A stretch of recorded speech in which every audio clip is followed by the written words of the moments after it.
11:59 at Radio Free America, and this is Uncle Sam with music and the truth until dawn. Right now, I got a few words for some of our brothers and sisters in the occupied zone. The chair is against the wall. The chair is against the wall. John has a long mustache. John has a long mustache. It's 12 o'clock, Americans, another day closer to victory. And for all of you out there on or behind the lines, this is your song.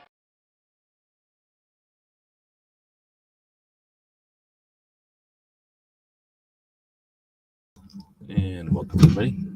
Let me know if the microphone's working all right. Got the little miniature co-host here. He's very sleepy, so he won't be awake very long. Yep, didn't take very long. So, welcome. Comments if you want. Joined by people who are joining us live and a baby co-host, but really a lot of people are listening to this as a podcast. And I was just going through and a couple of things, looking at the podcast results, I guess, podcast numbers. Now that we're consolidated and all under the Podbean umbrella, we can get a lot more numbers. So welcome to the iHeartRadio listeners who have taken the lead from the iTunes listeners. But it's been interesting to see who and where people are listening to the podcast and which podcasts are the most interesting. That being said, I was also digging back, looking at thumbnails for some reason, and discovered that we had talked about this topic 2 years ago. And it seems like one that comes up a lot, but not one that today's topic at least comes up a lot. But it hasn't been technically touched on in a couple of years, I don't think. So we're going to talk about it again. And for those that are listening, didn't pay attention to the title, we're going to be talking about evaluating your reach, resources, and value as an individual Second Amendment activist. Because a lot of people, what do they say? No single drop thinks it's responsible for the flood. And then there's some other thing that has to do with how many candles does it take to stop the darkness or create light in the darkness. So let's get into this.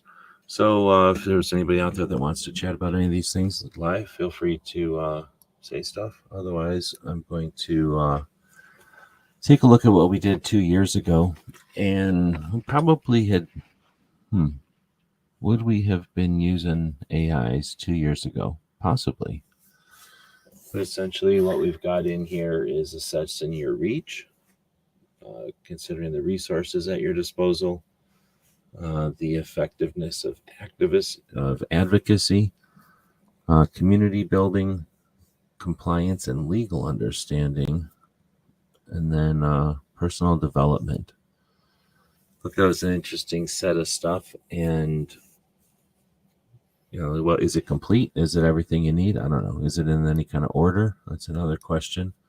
So if anybody wants to dig into any of these specific bullet points, I guess we'll say bullet points, we could do that. But I'm paying for thanks to our Patreons. I'll take a second to say thanks to our Patreons. Down here at the bottom, there's a scroll that says our Patreons make it possible. So we're not looking at the dogs, but our Patreons make it possible for our projects like this.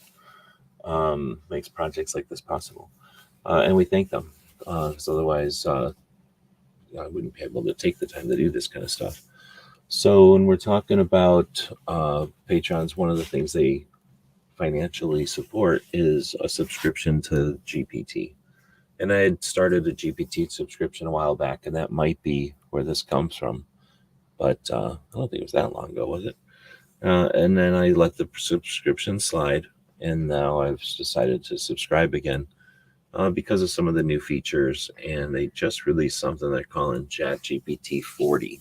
And I decided, let's put this same question or ponder this same, ask the same question to the new large language model.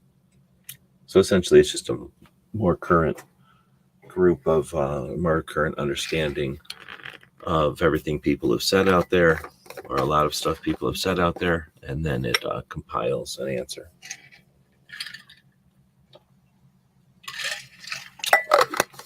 So we've got using my H+ water bottle, definitely want to use an 8+ water bottle. That's when you're supposed to drink. Is there another water bottle that has a smart app on it?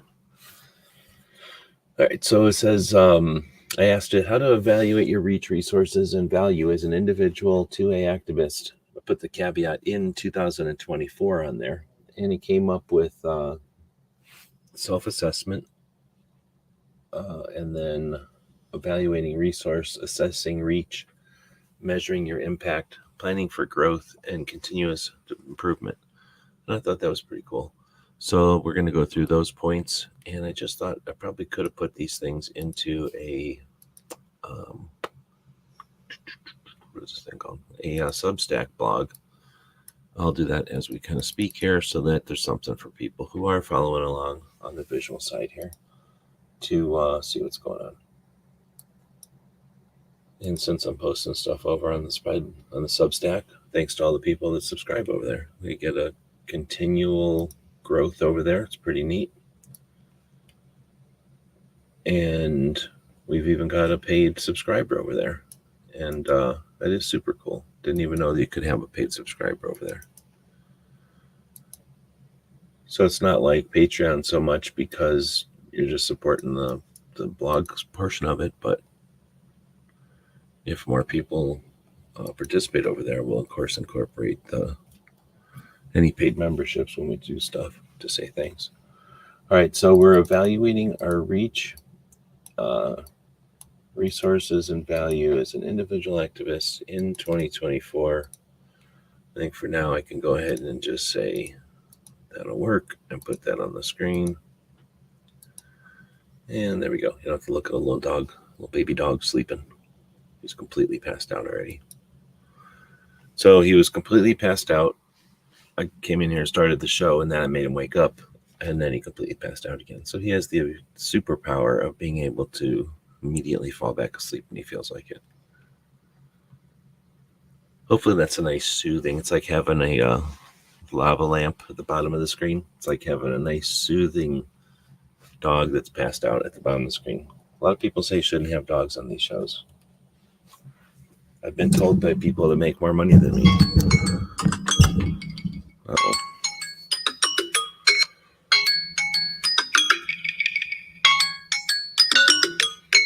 Would that wake you up?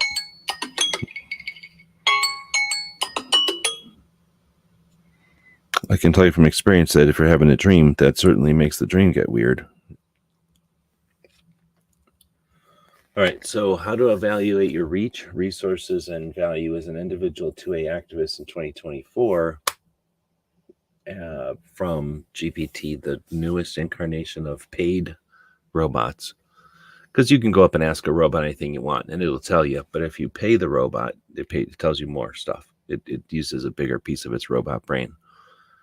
All right, so evaluating your blah, blah, blah. Here's a step-by-step guide so to help you with this evaluation.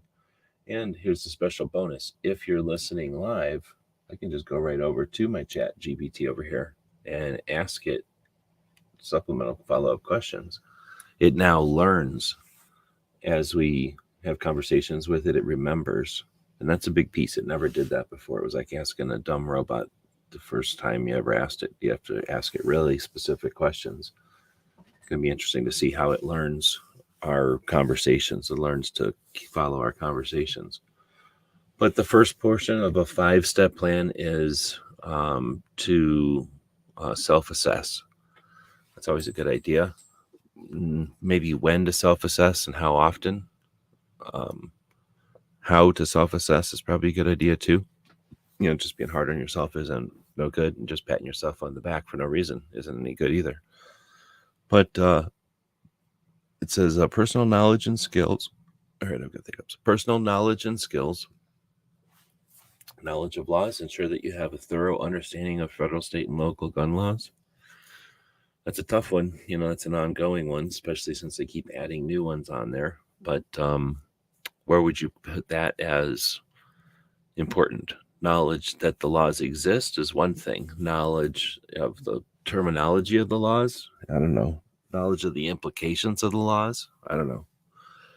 Right? So knowledge of the laws, advocacy skills. Assess your abilities in public speaking, writing, and debating. Are those advocacy skills? I guess so. Public speaking, writing, and debating. Guess what? Every single one of those is just like walking or driving. You get better and better as you do it. So just like driving, when you first start, you think a lot about it, and you put a lot of effort into it, and you really are laying a lot on it. Like it's so difficult. And then you do it for a while and you get really, you get comfortable with it, I guess is the way. And then you pretty much think when you're fairly new that you've mastered it. And that's when you get in your wrecks, right? And people don't know this until you get old, but after you've imagined anything that you've done for a while, think about walking. When you're first starting to walk, it's a big deal. You don't know about it. You want to walk. You hear the bigger kids are walking or whatever. You start walking. First thing you want to do is run. You can't run yet, so you fall over all the time. Then you figure out how to run, and you run around all the time. Then you figure out, I got other things to do besides run around all the time. So you know what I'm saying? And then after a while, you figure out, oh, if I run all the time, I got more potential to get in trouble, fall over or whatever, have less time to figure out where I'm going. So we start to walk, and we get pretty good at walking. And it's sort of the same with any skill, I think. So speaking, writing, debating, you're going to do okay with that. Just start doing it, and it's clunky. You put a lot of pressure on yourself to get to do it, and then you start doing it, you figure out, oh, it's not that big a deal. You're going to get into some wrecks. You're going to screw up. You're going to say some things you shouldn't have or write some things you shouldn't have. You're going to mess up in a debate. So what? Keep going. And then eventually you get to where it's just comfortable. And then hopefully you'll be encouraging the people who are sitting there watching everybody do it to start doing it too, because it's pretty simple. If those are the advocacy skills, then you know what I'm saying? You just got to start doing them. You don't just get advocacy skills because somebody comes down and gives you a bunch of hit points or something. You don't find a magic mushroom and step on it, and then all of a sudden you have public speaking skills. Social media savvy. Evaluate your proficiency in using social media platforms for advocacy. All right, that's pretty interesting because people can have proficiency in social media all day long and they can advocate for advocacy all day long, but it doesn't mean they've mixed the both. And there's no perfect there. If there was, we'd have very successful Second Amendment activists. We have very few, if any, successful Second Amendment activists. We have the most successful of what we got. And we got people who are successful that kind of do it, but we don't have super successful advocates out there. Can we? I don't know. I don't think there's any law against it. They just haven't done it yet. Nobody's tried. All right, so that's what the robot thinks, your personal knowledge and skills portion of the self-assessment are. Next, we get to network and influence, your connections. Consider the strength and extent of your network within the Second Amendment community and beyond. And that's interesting because I don't think your strength means you can go over to somebody's house and have dinner or something. I don't think your strength is like whatever you tell them they do. I don't think strength is just because you know them somehow you wield any kind of influence with them. Strength can be lots of things, right? And then extend to your network. Again, did any of those things apply? Just because you know somebody doesn't mean you're part of their network or you're in their network or they're in your network.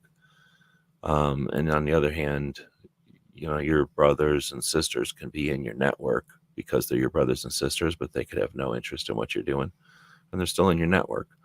So having people in your network is great, and it can be used. Again, you can have a huge family that could give a crap about what you're doing. You're still in their huge family, and you still have obligations to them, and they have some obligations to you, but they're not going to care about every hobby you got, every interest you've got. So I don't want to say that connections and the size of our networks has much to do other than understand what it is, because its significance can be varied from large to small, right? You can have a small group of friends, but if they're the president and the ambassador, that's a pretty important small group of friends.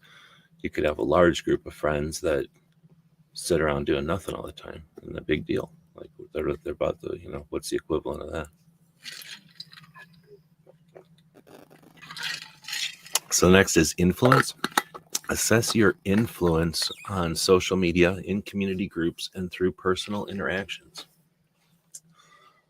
And that's an interesting one because a lot of times we'll get analytics, we'll get metrics, to assess our influence, but that's typically in order for marketing or in order to charge, in order to understand if your ad rates have been effective, the stuff that you might be paying. Large size doesn't always come from great messaging. Large size sometimes comes from great advertising. People pay to have their videos succeed. And if you do that correctly, you do that well, for example, you put out 3 different versions of product content, and you put that out to 3 slightly different angles, 3 different approaches, and then you see which approach works the best.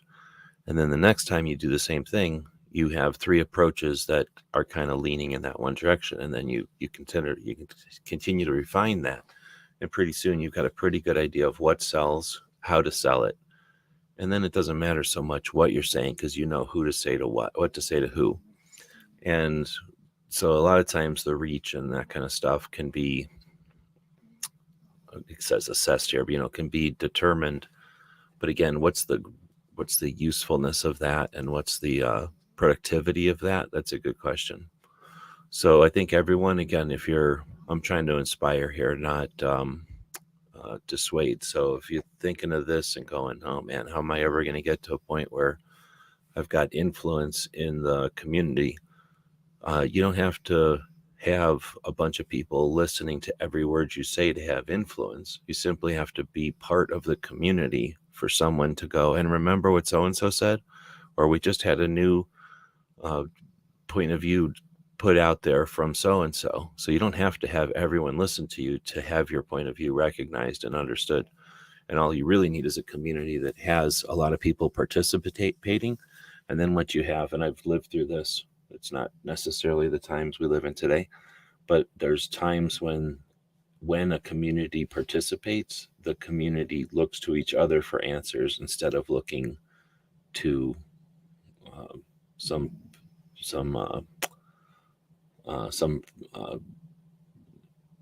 something else for answers. The community can find answers within itself when it has a bunch of people who are good at discovering. So I think their influence isn't necessarily just a numbers game.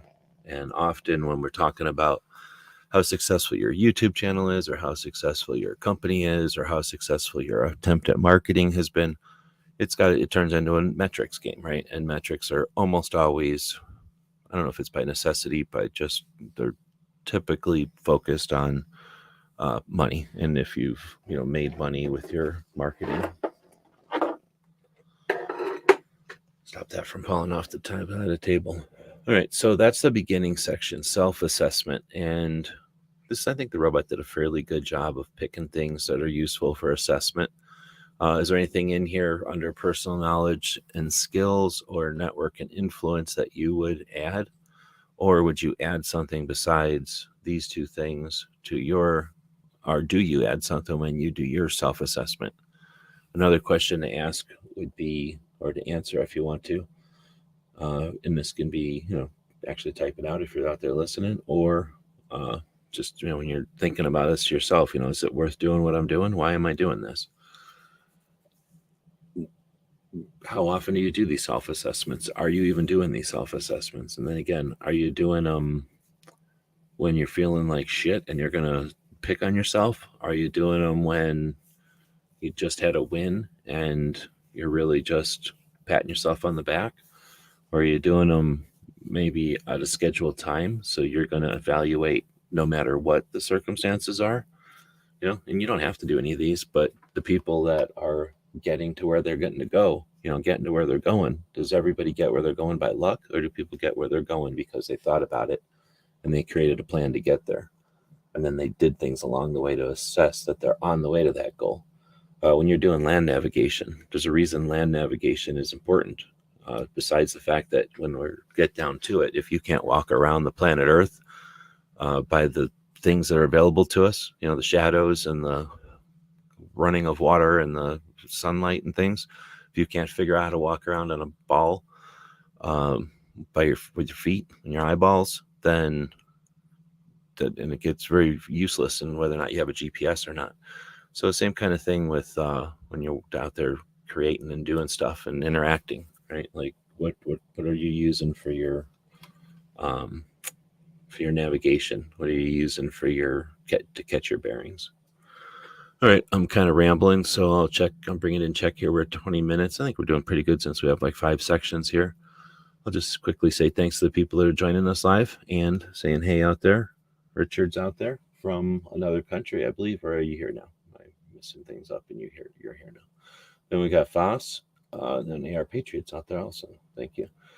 People that does Richard host shows? I know you're in a lot of shows, but Foss and Patriot, hosts of shows, thank you very much for being part of the community that we speak of, creating, so to speak, the community that we're talking about. All right, so first we did self-assessment, and now we're going to evaluate our resources. I think that resources are something that people don't get enough basic understanding when you're young about resources, and I think that's one of the reasons we budget poorly, and we just we do things in dumb order, or we prioritize things foolishly, and that's when we don't think of things as pragmatically. Is that the way to say it? So anyway, evaluating resources. Let's see, it's got 3 sections in here.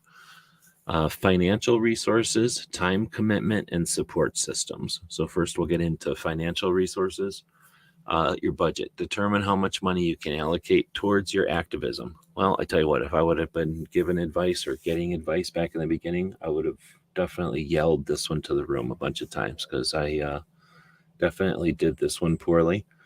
Then you got fundraising. Assess your ability to raise funds through donations, events, or crowdfunding. And again, I'm going to put a big exclamation point behind that one, because we're capitalists. We live in a country full of people that are interesting and entrepreneurial, or interested and entrepreneurial and participatory. So there's lots of ways that we can have fun fundraising, creating things out of nothing together. Instead of the other dynamic would be I guess 2 other dynamics would be that, or 3 other dynamics would be that the state creates it for us. So the state takes a bunch of money from people and decides the things that we need and creates them, often with a lot of waste and, focus on things that aren't necessary. And then we can wait around for a rich person to come around and decide it's interesting and do it. And then we have their version of it. Sometimes that's interesting, but, and then I guess the 4th option would be do nothing, never do anything, just sit around wishing everything would happen. So the fundraising thing is, I don't want to say critical, but it's certainly an opportunity that gets discouraged and gets downplayed by people that are from all sides that don't understand the potential and the power of it. And then it gets abused. So then, of course, there's people that are sad and sorry and they get all worried about anytime anybody talks about it, because they've been either abused by that or fear that. All right, then we get into time commitment, which, is time money? Money is time, right? But time commitment, availability, evaluate how much time you can dedicate to your activism on a daily, weekly, or monthly basis. And that might be one way to determine your, that first section, when you determine your self-assessment of it. Are you spending the amount of time you wanted to? Are you getting to spend enough time with your activism, or are you devoting too much time to it, I guess? Then I guess you would also want to say the time spent on it. You can spend all kinds of time doing nothing, spinning your wheels, right? A bunch of time wasting everybody else's time, a bunch of time just, I don't know, repeating everybody or something. So make sure that your time is useful, perhaps, too. But this is evaluating your resources portion of evaluating your reach, resources, and value. Then the next one is support systems. Volunteers. Consider the availability and reliability of volunteers to help with your initiatives. And that's interesting. Nothing is really done alone. We always have somebody else helping us, either overtly or behind the scenes, or voluntarily or involuntarily, right? So having people who volunteer to participate, I've already mentioned that. That's a big piece of this, and we're talking about community here. to some extent. So doing things that are creating projects that have other aspects, that have larger, more working pieces than can be done with one person. That's interesting. I guess there are other things out there that people are doing single-handedly that everybody else is just watching. I guess there's probably a couple of projects I can think of like that. I mean, obviously there's very, very few, probably nothing that's actually a single person, but some of them kind of project that they're a single person or whatever. They're like a single entity that's kind of has the microphone or something. Like here, this little animal does all the work behind the scenes, and that's why he's so tired all the time. I just sit here and read the script. If people are listening, this is the sound of a blubber dog being patted. You might think that somebody's kneading a thing of dough, bread dough. Nope, it's a big fat animal. All right, back to time commitment, availability, and then we'll move on, I guess, to support systems. No, we were already in support systems. Sorry, we were talking about volunteers. Next, we'll talk about allies and partners. Identify other organizations or individuals who share your goals and can collaborate with you. Well, it's certainly possible and more probable with individuals. Organizations, I mean, I don't want to be pessimistic. I'm trying to be optimistic whenever I can, but our organizations don't have any history, don't seem to have much interest in working with each other until it suits them to team up, or they're standing next to each other and both doing the same thing and don't want to look like they're both wasting money on the same thing. So they act like they're teaming up on it. You know, when they're teaming up on stuff, do they mean they both spend $24, or does it mean only one of them spent $24, or they both spent $12 on the $24 lawsuit? You know, like what happened here? Like, how do they team up? They both sent lawyers at $100 an hour to watch the thing happen, or you know, one of them sent lawyers, and the other one heard the report, so that they saved some money. You know, how did they work together? We don't know. Let's see. We know that whenever they work together, they want more money, though, right? We know that part of it. Assess your reach. So one of the things I asked the computer is this: evaluate your reach, because of course, as content creators, I think we think in terms of reach quite a bit. And again, since we don't have a lot of money going forth here, it's not like somebody has to pay to have their Second Amendment rights, and we made it cheaper. You know, our efforts having effect, right? And how big is that effect, I guess? I've started drinking seltzer water. For anybody that's interested, generic seltzer water, which tastes pretty good, actually. It's just like drinking unflavored soda, but it turns out it dries your mouth out. So I'm guessing the CO2 bubbles are actually drying my mouth out more than the water part. I'll have to get a different blend of it so that I have more water than CO2 or something. But it's pretty good, except for the part that it dries your mouth out when you're talking, I'm discovering. Let's see. So audience analysis. We got demographics. Let's see. So we're talking assess our reach, I guess I'll say. We have two sections in here: audience analysis and communication channels. This one, I didn't proofread this. I just started digging into it. I let the robots go, and then we either agree with the robots or we have issue with the robots. This part, I'm not sure what's happening. Dang, Krabby's throwing $5 at us. You know what happens when people throw $5 at us? Sorry, but this was what happens. There's a lot of people who won't like this portion of the show because they hate animals. They hate dogs in particular, and they don't like mixing dogs with 2A. But on this show, when somebody throws a super chat in here, we get, in this case, a Zesty Paws probiotic bite for gut health. So not only is this a special treat for him, but we're helping improve his gut. Mentioned earlier, he's got a big fat gut. Look, his guts are so fat that his tongue can't even fit in his own body. So we're going to give him one of these biscuits. It turns out he wanted to eat the biscuit. All right, so there you go.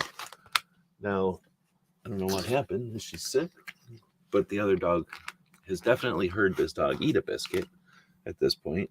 The house isn't that big. Is she even in the house? Are you in the house? Hey. I guess that other dog's off the biscuits. She feels that she has good enough gut health and she doesn't want a biscuit. Is she even here? Hey. Hey.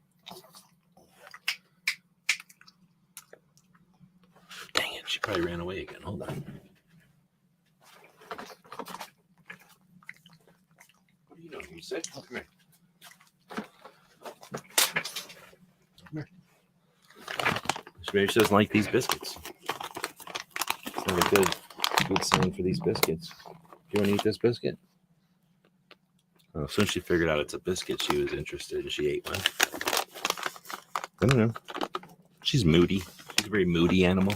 She's got issues. But anyway, so thanks for the super chat very much. And yeah, both the critters got their biscuits. This dog is a little jealous that Mello also got a biscuit, but I would say he's going to work on that, but he's not going to work on that. He's just always going to be jealous that any other dog gets a biscuit that he could have ate. It's just the way he is. It's his nature. He's a very greedy animal, just when it comes to food, though, and pettings and attention. All right, so we're getting back to, oh, well, hold on. Doing all right there, guy? You going to be able to swallow that ever? Oh, as soon as I bring the camera back, he starts being gross. You be all right? All right. Now go be gross in the corner. All right, so we're going to assess the reach with audience analysis and communication channels. So, all right. Okay, I guess I get that. Like how many people are you reaching, and then how are you reaching them? That's the way I'm going to, right? So with demographics and engagement metrics, they're saying demographics, to understand demographics of your current audience. Sounds good. You're going to assess your reach by understanding engagement metrics to use social media analytics to evaluate your likes and shares and comments and follower growth. I guess I dig that. So they're saying that, our audiences are important because, we're saying stuff for a reason, hopefully. We're not just saying, well, I mean, I understand the people that want to say stuff for the record, right? There's people that want to just make sure that there's information out there. Investigative reporters aren't looking for headlines, right? But then there's headline reporters that understand most people are trained that they're supposed to listen to whatever sensationalist shit. So there's those headline writers and the headline, what's the word for that? I guess just writers, reporters, headline reporters that are only going to ever report on, headline type of shit. So I think we do have, well, there's a place for both of them. I don't know if we have a need for both of them. So anyway, digging into it, understanding your current audience is interesting and useful. For right now, it's super frustrating having dozens of people listening live on multiple channels, and there's only like a handful of people that chat. It's even worse when you get a bunch of people listening on all kinds of podcast platforms and then very little feedback. At least when I kind of came into this whole thing. I was putting stuff online from about 97 to 2009. So for maybe whatever that is, a couple of years, 12 years, where we're putting stuff online and getting some amount of feedback. And then starting in 2009 up until now, up until maybe the last couple of years, there's been a lot of immediate feedback, a lot of live shows. So coming back from live, this seems really slow. This seems really clunky and old-fashioned to wait for an email or to wait for something to go live and then wait for comments to come in. It's just not the same. It's not as, I don't want to say intimate. It's just that it's not as urgent. Like if somebody's having a conversation, blah, blah, blah, I think this, I think that. The live commenter can say, I think a third thing. And now the conversation can turn and the conversation can get more nuanced because of that input from that live viewer, where a comment coming in 2 weeks later is interesting. It's just never going to have that impact. So for those people that are listening live and don't participate, yeah, you're the one not doing the impact that you have, which is immediate. But anyway, I think that's one of my issues is that we don't have that live audience anymore. We have people that are more spectatorish, so they're just watching instead of participating. It's kind of like when you go into movie theaters with a bunch of kids, then they're going to be yelling at the movie and making noises and doing whatever. You go into a movie theater with a bunch of old people, they're just sitting there sleeping probably. All right, so assess your reach. The demographics and engagement metrics. Use social media analytics to evaluate likes, shares, and comments. I would say there's way more to it than this, but for the sake of moving on, we'll move on.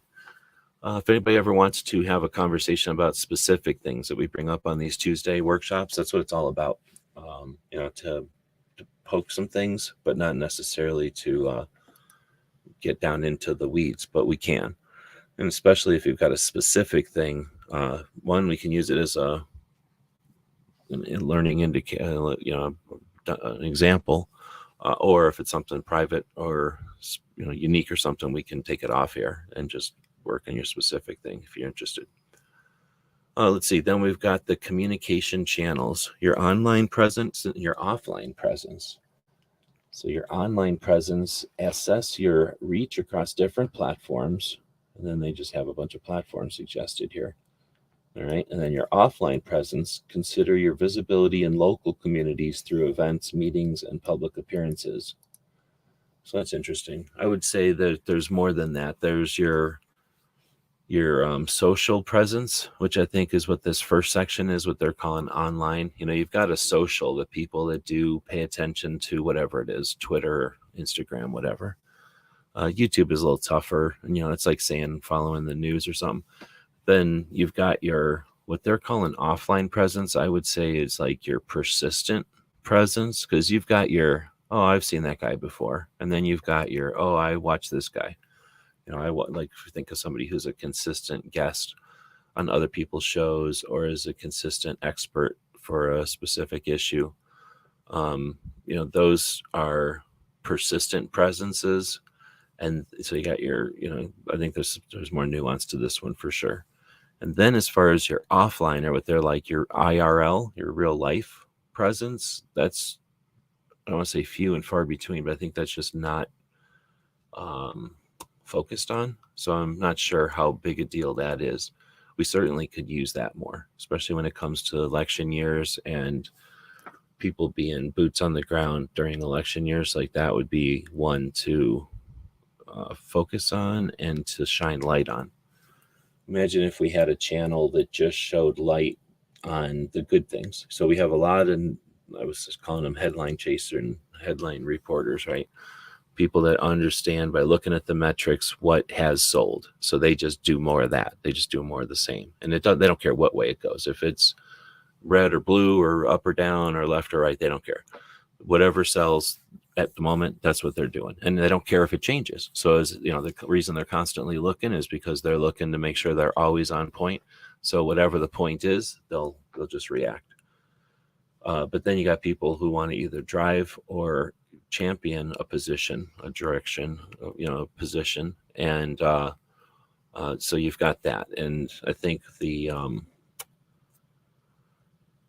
whatever we do is either working towards that, right? Or just out there being random. And that's something else when you're assessing your reach. If you can be going for growth, you can be going for audience size, you can be going for better audience retention in a video. There's so many things you could be going for with the analytics, but then there's also that thing, a non-metric that you can also be paying attention to, which is, if it's having an effect. All right, so maybe that's the next one, measuring impact. Maybe I should shut up and go to the next one. So the next one is measuring impact, and we've got quantitative metrics and qualitative metrics. We'll start with quantitative, so things that can be counted versus things that have a quality that can't be counted. Is that the way to say it? So growth metrics and engagement metrics under quantitative metrics. We can track, so under growth metrics, they're saying track the growth of your audience funds raised, and number of events held. That's interesting. Like the number of times you've done something. So that's interesting. You might be able to get something that happened. I don't know. Like you could do a daily show. You could do it, not a daily show. Nobody's doing that. You could do a weekly show. You could do a monthly show or something, and feel frustrated because their audience isn't growing. But the fact that you did those shows, are you giving yourself credit for that? Like the number of events held is a big deal. It's a lot of experience, and it's a lot of waypoints that can't be removed. Like once you've done something, it exists, and nobody can say that gun owners aren't. If you're if you're getting out there and let's just champion an amazing effort, champion suicide every Saturday afternoon, suicide awareness and mental health, right? Mental health awareness and suicide prevention, I guess I should say, every Saturday, right? The fact that that isn't growing as fast as somebody might want, or getting the reach that somebody might want, the fact that it exists is a massive quantitative metric that often doesn't get the importance, the magnitude, or the acknowledgement for the magnitude it has. I mean, that's what I said. Think about how long you've been paying attention and how many entities have been there the whole time. How many variations? How many variations of the same show have you seen come and go? There's a couple of shows that have probably been there as long as you've been doing stuff. There's probably a couple of channels that are still there. But unless they're engines with, crews and making money behind it, and they've got a financial interest in doing it over and over and over, how many of them that are doing valuable, useful, important stuff? How many of them that are contributing directly and not, being paid to participate? And how many of those have come and gone? So I'm using that not to be doom and gloom, but to say, give massive credit to the people that are out there putting the time in for very low return, other than the fact that it exists, and they're not getting huge and they're not raising funds necessarily. That might not be their focus, of course. Their goal, of course, is not to do that, but it's very difficult to continue doing things when those aren't even on the table. Let's see, engagement metrics measure interactions on social media and attendance at events. And that can be a double-edged sword. Every time you see something grow, it's awesome. But then if it doesn't maintain growth, that can be frustrating. So understand that things fluctuate in their cycles, and it's super difficult to understand cycles until you've lived through a few of them. Because, you start something, a business, a journey, project, whatever, right? And you're going to have some ups and downs and ups and downs and ups and downs and ups and downs. And eventually you get to where you hoped you'd start, and you got there. And then what do? Do you quit? Do you start over? Do you keep going? That's a hurdle. Did you plan for that? So now you make that decision and you push forward, right? You either kept going, or you started over, or you did something. And then guess what? You either started over and you got to that same point again. Did you plan for it this time? Or you kept going, and guess what? It all is going to come around and come around. So you're going to have ups and downs, and you're going to have people come and go, and you're going to find yourself at these places where you go, oh my goodness, I just got done with another cycle. Now I know what they're talking about when they say these things are cyclic. And you don't see these cycles until you're in them. And I don't know how old you are, but think about them. And, it's a tough one to measure. So the attendance of these things, what are you comparing that to? Comparing it to what you wish it was, comparing it to what somebody else's was, comparing it to what it was last year. So, did you have the same people last year? So again, I'm not here to pat you on the back and say everything you do is amazing, but at the same time, you can't be saying I've done nothing decent. Like I didn't do anything good. Because if you did something, you did something. If you're doing something, you're doing something. Let's see, qualitative metrics. So the quality of the metrics, maybe. I don't know what this one means. You got feedback and you got success stories. So collect for feedback. They say collect feedback from your audience and peers through surveys, comments, and direct conversations. That's interesting. I need to take a moment to suggest, or to let people who might be listening to this know, no, there's not like a giant loaf of stinky cheese off gassing this is the little puppy has now decided to fall asleep completely, and it's just making this little snory noise next to me over here. I don't know if the microphone's picking that up or not, but I feel like I've got sounds like a horse is sleeping next to me. Maybe it's just the way his angle of himself is. Okay, so we've got the collecting feedback from your audience through surveys, comments, and direct conversations. Yeah, I wouldn't say that today because we got over dozens of people, like dozens and dozens technically of people watching and very little feedback. Then I've gone to shows where we got like 8 people and we're just having a good old time because we all know each other. We're having a massive conversation. So sometimes it's the environment, sometimes it's the what's the word? Like the tradition. And I think what we're experiencing is just a phase change, maybe, of audience, where audiences that had been the let's talk in the audience, let's participate, let's be part of the crowd, have moved on, and that'll happen. And then you've got people who, if they don't see people having conversations or doing a lot of feedback in the comments and no one's asking for it, you end up with audiences, just people, spectators, I guess, just watching. So that'll change. And it's not like it's one or the other one's better than the other, because trust me, the reason we built gun channels is because it got so bad with people just being horrible in the comments.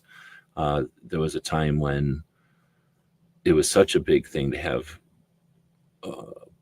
conversations going, I guess, in the comments section, that people got real worried about it and like real defensive, and literally I'm pretty sure people shopped out where to hang out because of the amount of time they could get on the comments. It was crazy. It was a big part of people's experience, and maybe that had to do with we were watching it on computers back then, and now people are watching it on phones. Who knows? There's probably multiple pieces to it, but whatever it is, we're seeing a change in the and just as a podcast, how do you have feedback from a podcast? I mean, it can happen, especially if you encourage it, if you ask for it, or if you encourage it by offering something, in return for it.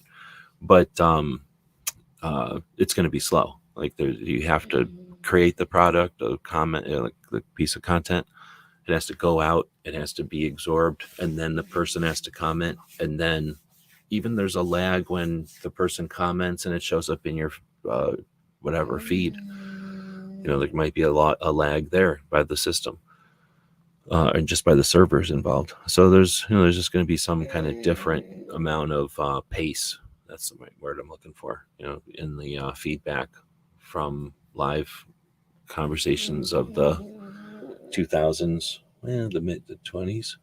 I'm gonna call it the feedback from the 10s is never going to be the same as maybe it'll be different, but anyway. So you got your feedback. Then we'll get to success stories. Document instances where your activism led to tangible changes, such as policy shifts or increased community support. Well, that's certainly interesting, and I would hope that everyone can experience this. I mean, that would be neat, but I think it might be unrealistic. Tangible changes for sure is possible, but policy shifts, I'm not sure about that, unless your focus is on attempting to shift policy, and then increase community support. I think that's possible. I guess the policy shift one I hesitate on. It'd be great, but I don't know if I'm going to use that as a measure.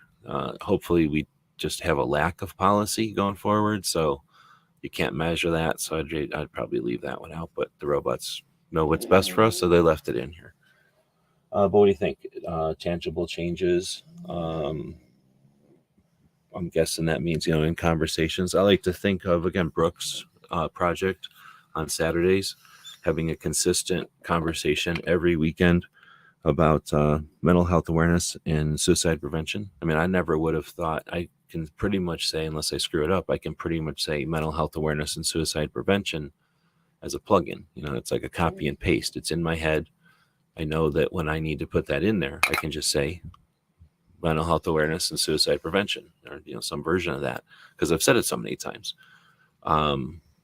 With Brooke not doing that, would I've ever decided that was a great phrase, or even if I thought, hey, that's important for me to start using it, would I have had it so concise? And it's not like I came up with that. Obviously, I've heard her say it a million times, and over other people saying it, and that's just the way I decided to say it. So I think that what's tangible is subtle. Maybe that's the way to say it. So don't expect that to be yelled from rooftops or something. I guess that's why they're saying it's qualitative. It's going to be tougher to qualify. Is that the way to say it?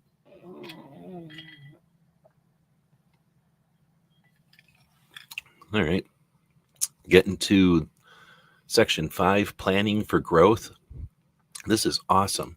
So we asked the robot how to evaluate your reach, resources, and value as an individual Second Amendment activist in 2024. And I'm glad that it brought this one up here. And from what we wrote in the one 2 years ago, this is different. This was an addition. I wonder why my internet's going bad. I'm paying good money for internet. Come on, man.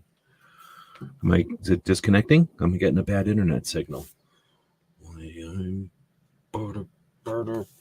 Should have good internet now. Anyway, plan for growth. Set goals, develop strategies. Goals are super important, right? So they say short-term goals, define what you want to achieve in the next 6 to 12 months. Long-term goals, outline your vision for the next 2 to 5 years. There was a time when there was quite a few interviews happening. I would say the 2020 era there, and a year or two ahead of it and after. Not so much anymore because people have kind of calmed down on it, but there was a time there when the activists were activated and people were interested in them, and there was quite a few interviews. And one of the things I like to ask whenever I hear an interview that's interesting to me, especially on a project that I hope will last for a long time, I'll ask them, if they're accepting questions like that, I'll ask something like, what's your 5-year, 10-year goals or outlooks or something like that? Where do you see the company in 5 years, 10 years? Where do you see the organization? And hopefully you're doing that for yourself too, because again, you can have a lot of fun just sailing around or rowing around or floating around in a boat. You can catch a lot of fish that way, and you can just really enjoy yourself. You're definitely going to pay as much for that boat for that 5 years of floating around that you would have paid for that boat if you would have been going somewhere for 5 years. And if you would have been going somewhere for 5 years in a boat, how many times would you go around the planet Earth? It only takes 40 days in a balloon, so it probably takes like 10 days in a boat. I have no idea. But I'm just saying, if you've got a goal in mind and you spend 6 years getting to that goal, even if it's the toughest goal ever and it took you 6 years to get there, that's something compared to spending 6 months, 6 years, whatever, just floating around, just doing, just being another person out there floating around. When you think about the bigger picture, we're talking about Second Amendment advocacy here and the implications and the potentials for it ultimately, right? Is it better to have a bunch of boats floating around that people have to decide, is this boat going somewhere? Or is this boat just on a weekend 3-day adventure? Like, what's going on? Is this boat here for the long haul? If you've got a bunch of boats that are all set out in different, destinations, we're going here, we're going here, we're on a 6-year adventure to this, we're on a 2-week adventure to this. It's just a different scenario. So, where is your projects, where are your efforts in the big picture when someone's going to the TV guide of Second Amendment stuff? Are you a little dot that's on a path to something? Or are you a little ping pong ball that's bouncing all over the place? Or are you just a little thing swirling around, doing nothing, a little thing caught in a vortex or just randomly a little feather in the wind? And you're allowed to do whatever you want in this free country. And I'm not saying we should have all of one or all of none of the other or something like that. But where are you, you're deciding what you're putting down. You're deciding what your projects are. You're deciding what you're doing for the people that are out there. What are you competing against, and what are they doing? Again, if you've got a whole bunch of people that have got destinations and goals, we have a couple of them out there. We know people that call their shots and they point at them and they say, this is where I'm going. And then there's people that don't have the courage or the gumption to even do that because they know they couldn't, so they don't. And they just make it, just float around. I don't know. You can I'll shut up about that. So then you got your develop strategies, content strategy. Plan your content for social media, blogs, and newsletters. That's a nice thing. There's, it's good and bad about social.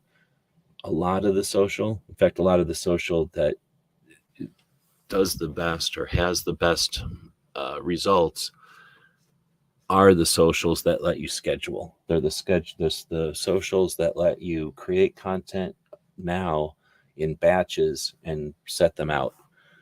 And that is for multiple reasons. One is because it makes it possible to not be tied to your project, which is not possible. I mean, if you had to, I don't know, do anything that you had to do every part of it yourself, you'd get very little of it done, or you wouldn't do it at all. So understanding that everything is modular, everything gets done by multiple people with pieces and puzzles and stuff.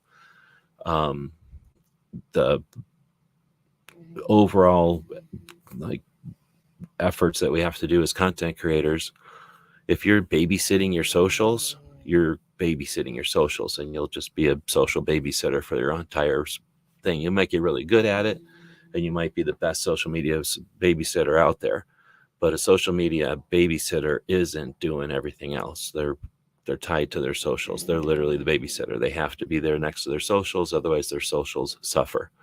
So you can have different approach to that where you schedule things, and typically the most successful things are just clinical. They're just out there dropping their posts, and everybody else is just watching, and they don't care because that works for them. It doesn't really make a community all that awesome. It's just, it's thing out there dropping stuff, but there's a spectrum there, and there's somewhere in there's a good happy medium for everybody.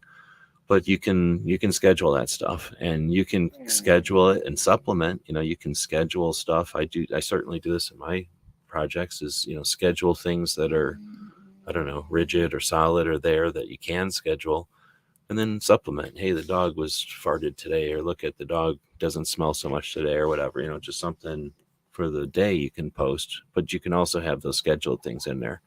So massive potential there for content strategy on the socials. Same with blogs and newsletters, of course, because you have to schedule. You literally write those and schedule them. But then there's also, I'm just going to take a second and go, there's the decision to do that.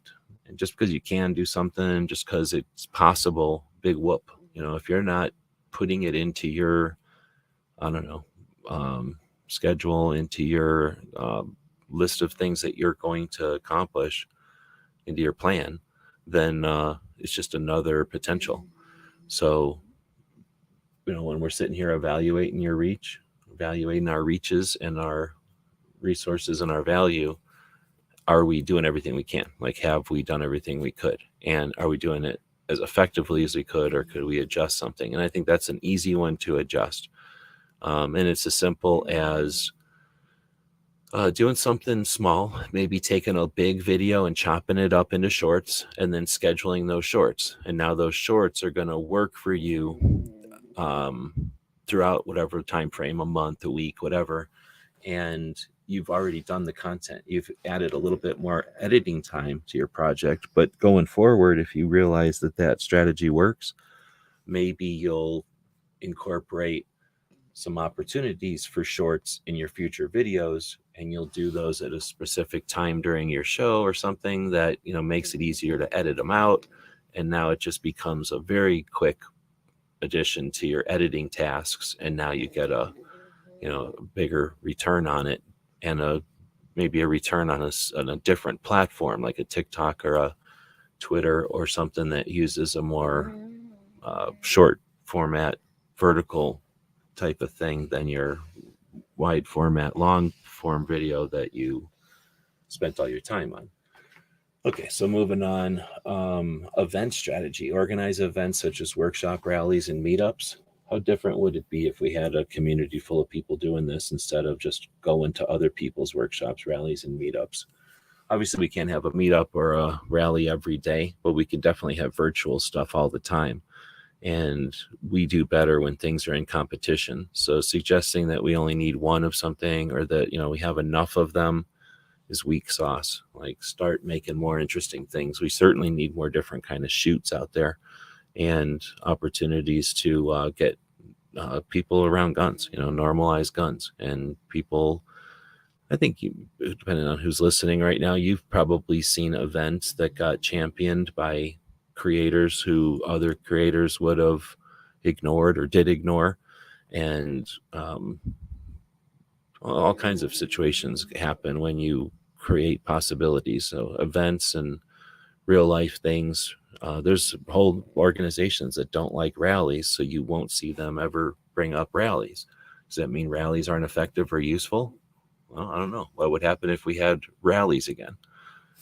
I'll move on to the partnership strategy. Build alliances with other organizations and influencers. Give it a shot. It can't hurt, but more often than not, it's a beneficial thing. And even if it doesn't last long, you can both learn from it. And it's always a good idea to see how other people work and how they put things together, what they value and how they, how they do. So I don't know about the influencers part, but the organizations for sure. Other creators, maybe. We're not really talking about influencers here, I don't think. Continuous improvement is the last section that the computers gave us when I asked them about how to evaluate your reach, resources, and value as a Second Amendment activist in 2024. And I kind of like the idea of continuous improvement also, in addition to planning for growth, right? Because a plan for growth is like saying, hey, I'm going to do something. Like, again, I'm going to go float around in a boat. Why don't I go to that island over there? Or why don't I try going across the lake? Or why don't I try going down the river? As opposed to I'm just going to go float around in the boat for a little while. Because then you can say, I'm going to go further down the river. I'm going to go back and forth across the lake, right? You can do stuff when you create a goal. But continuous improvement is more than just the goal. Because, again, you can either make the goal or not make the goal, but improvement is kind of irregardless of that. It breaks it down into education and training and adapt and evolve. I'm a big fan of that last one. So we'll do the education and training. Stay informed. Keep up with the latest developments in gun laws and 2A rights. Well, that's stupid. So it just repeated itself with one of the weakest points. Probably because the robot is trying desperately to be anti-gun, even though it's not technically anti-gun. But there's a lot of anti-gun people. I wouldn't be surprised if there's anti-gun people in what's the word, like messing with trying to teach the AIs. But I mean, they're probably getting paid to 8 hours a day to train the AIs to be anti-gun. I would be very surprised if they're not paying that, because the AIs are pretty anti-gun, and they don't need to be. Anyway, skill development. Continuously improve your advocacy skills. And then it says through workshops and training sessions. So whatever. It would be awesome if this wasn't the only workshop. Tell me there's another workshop out there. Tell me there's somebody else who does a Second Amendment activist workshop besides this one. And I'm not going to stop doing it. I'm just going to be appreciative. But how come we don't have a workshop branch of every single Second Amendment organization? Because I don't care what the organization is, whatever they're doing should be emulated in another place for another reason, right? Whatever effort they're doing contributes to not just the results of their effort, but because they've done it, they can contribute to how it got done. We need to be workshopping. We have way too few people from the Air Force or any kind of special operations, because the reason that the people who do things to precision are able to do it at precision level is not because they're better or they do anything magic. I shouldn't say it's not because they're better, because they're better, but they're better because, not because of magic, but because they just evaluate what they've done. And whenever they make a mistake, they work on it till they don't make that mistake again. And then they discover the next mistake that can happen. And they don't have a foolish idea that they can't make mistakes. So they're intimately familiar with their performance so that they can evaluate it and not make any mistakes again. And sometimes the mistakes are inherent in the system. They're not a fault of an individual, and you have to get past ego and shit to get to that. So anyway, it would be awesome if there was other workshops out there, but there's not that I'm aware of. So make one. Whatever it is that I'm missing here, do it. I mean, there's tons of stuff. I'm just shooting arrows out here at stuff. Give me feedback if I'm missing the target with these arrows. I'm not aware of everything. I don't have skills in every aspect, but if I don't, I can bring somebody in here, and if I have some skills in it, I can at least talk about it so that we can get the stuff on the table. But I was going to say, continuously improve your advocacy skills, period, just by doing stuff. You don't have to go to some workshop or training sessions. They don't exist. Continually improve your advocacy skills, period. Like, end of sentence. Just keep doing it. Like, there is no way to do it. The way to do it is to go do it, and do it in your way, right? Hopefully the rest of this was talking about, whether or not you feel you're doing it the way you want, or if you feel it's time for a change or a different direction, but do it. And then the last piece, adapt and evolve. I'm all about adaptation and evolution. So it says feedback loop and innovation. So feedback loop, regularly review feedback and adjust your strategies accordingly. If you can't do that, if you're not willing to do that, then you're just, you're a one-trick pony. No need to do that. It's not a successful strategy. Look at game theory. The game theory, essentially, lots of different ways to break down interactions. And they do this for all kinds of reasons. But every time I've looked at game theory, the strategies that evaluate, or at least have mechanisms for evaluation, mechanisms for change, succeed. Anything that uses the same thing over and over, the one-trick pony strategy, never works. It can have success. It's like saying tic-tac-toe. If you always chose heads or you always chose tails, you'll have success, but you'll never win.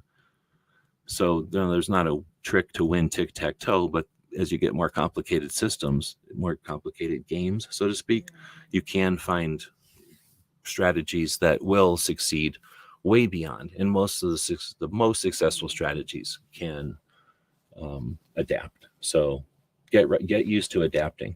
If you're the type of person, for whatever reason, you're super concrete, you don't like the idea of change or adaptation, try little things, if you just to experiment and to see if this is correct or if it works for you. But it could be little things from, if you tie your shoe on your left foot first all the time, just stop that habit and break it and tie the shoe on your right foot first, or try, tucking in your shoes or tucking in your jacket before you do something else. Just change some little habit, and that can let you know if you're able to get this, and you see the value in kind of checking your assumptions, or you're checking your the things that you're not evaluating. And then innovation, explore new methods and technologies to enhance your reach and impact. We live in the time of AI. That's not only to say, did you even know what AI was 3 years ago? Nobody did. We heard about it in some movie or something, but we're living with it now, and it's all over the place. Like, it's seriously getting everywhere. It's hard to find places where it hasn't gotten into somewhere. And some of that is because everybody wants to see the latest new thing, but some of it is because there's a lot of people out there selling it. But some of it is, or a lot of it is, because it does offer new things, the same way that calculators did, the same way that cars did. So we will have times of innovation. The internet, we all are using it. We're all taking it for granted right now. Some of us are old enough to have lived before there was such a thing, and then through its clunky beginnings, and now, as wherever we're at now, we all think it's super fast and high speed. We ain't seen nothing yet, right? What the hell are we thinking? It's like, it's crazy going to be way faster. Whatever we think we got today, go look at a flip phone, right? Go look at a brick phone. What are we thinking? Like, come on, we're going to have magic holograms dancing in our eyeballs or something pretty soon. So whatever's next, as Second Amendment activists, we want to be waiting around for that. I don't think we need to try every new trend, but if we don't have somebody trying every new trend, we're failing. So get used to exploring new things. Don't waste your time on everything, but encourage those who are able to, explore drones, or explore 3D printers, or explore, whatever, the different branches of stuff. Offer support and interest, and where we can, we'll incorporate that stuff and we'll use those in the collaborative nature to improve everything. All right. Well, we haven't had much comments in a while, and I'm guessing that people are not listening anymore. So we'll wrap this one up. It says, by following these steps, you can effectively evaluate and enhance your reach, resources, and value. I don't know. Let me know if that actually did it or not. I thought it did a pretty good job of touching some aspects of evaluation. And we're talking about a fairly organic, is that the right word? Like a fairly a thing without boundaries, right? We're talking about a thing that has a lot of angles to it, a lot of ways to approach it. So to have something to start with, I guess, again, or another way to approach this after a few years, I think it did a pretty good job. We'll wrap this one up. We'll say thanks for everybody who's been listening on the live. If you've been listening as a podcast, we appreciate it. Like I say, the iHeartRadio has recently overtaken the iTunes, and iTunes pretty much had been, whenever we didn't have all the numbers kind of all together, and I'd have to go look at all the numbers. I always kind of suspected iTunes was always the top. I mean, even though I didn't verify it all the time, it tended to be towards the top. And I was never sure if that's because we somehow market better on Apple, or there's fewer other things to listen to on Apple or something, or what that's about. But it is interesting to see iHeartRadio has taken the lead, because that's probably the one I have the least experience with. Although I hear it a lot. One of the radio stations out here must be owned by it or something, because they talk about it all the time. So I've been aware of iHeartRadio, but I haven't really used it. But it's interesting to hear that, or see, I guess, that the people listening to the show are on iHeartRadio. Now, as I say this, it'll take time for this video to become a podcast, and then that podcast to be aired. So whenever you're listening to this, and then whenever you listen to it after the fact, right? So it's going to be much later than when this went live. So it's probably changed by then. But I'll encourage everyone who's listening to a podcast out there to leave us some feedback. It does help more than you can imagine with the logarithms or the systems, the mechanisms, so to speak, underneath the internet. It helps when people leave comments on the podcast more than anywhere else. I went over and over about how YouTube comments are kind of hand in hand with the videos. Like, it's a very big part of YouTube. And that means that the comments are interesting and helpful, but they're nowhere near as influential or impactful as they can be on the podcast platforms, which rarely get any comments at all. So I guess it's probably like 1,000 to 1. I'm not even kidding. Like 1,000 comments on YouTube are equal to 1 comment on Apple. So if you're interested in being an activist, or someone who's interested in helping out the different organizations out there, get over to iTunes, subscribe to a bunch of channels, and leave them some comments. The channels that you appreciate will appreciate those comments. Same goes on iHeartRadio. The same goes on Amazon. I guess that would be Audible, or whatever it's called. But wherever you're listening, we appreciate it. And if you want to come back to the video, or come back to our sites or something, or one of the blogs, and let us know where you listen, that's even cooler. And we do appreciate that. All right, with that being said, we'll let everybody get back to it. It's the middle of the day now on a Tuesday when we record this. And yeah, look, the dogs even woke up. We'll throw a quick commercial in here for the store, and for a little show you might have heard of on Fridays. This is Earl Benson reporting from downtown Topeka, where Gizzard Gary is rampaging through the city. Authorities have asked the public to stay indoors. They believe he will tire soon and need a nap. Gizzard Gary can normally be seen on Foul Territory Friday nights at 7 p.m. Central. Wednesday, 8 p.m. for the channel members chat. Stay safe and give him the bird. Earl Benson signing off.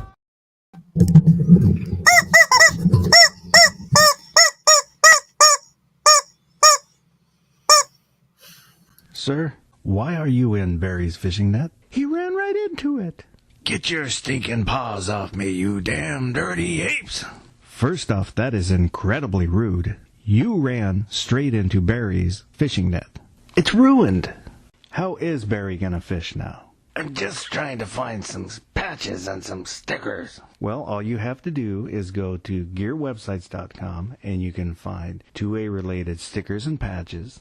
And even if you need web consulting, technology consulting, 3D printing, anything like that, gearwebsites.com. Now, please get out of the net. I'm sorry. Jerk.